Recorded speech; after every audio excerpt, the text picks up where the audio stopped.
చూడండి, వాటర్ వేయలేదు, పాలు వేయలేదు, ఏం వేయలేదు, మంచిగా అదే ఉడికిపోతుంది. పాలు వేస్తే అది వేరే టేస్ట్ వస్తుందండి. పాలు వేయకుండా చేసుకుంటే చాలా బాగుంటుంది.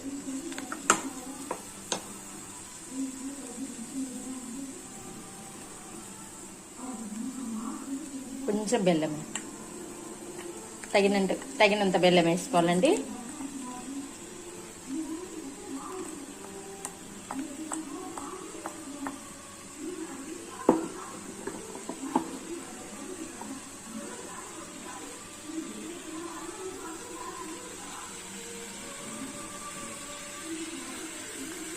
బెల్లంతో చేస్తున్నానండి, చాలా బాగుంటుంది సొరకాయ స్వీట్. క్యారెట్తో చేస్తాం.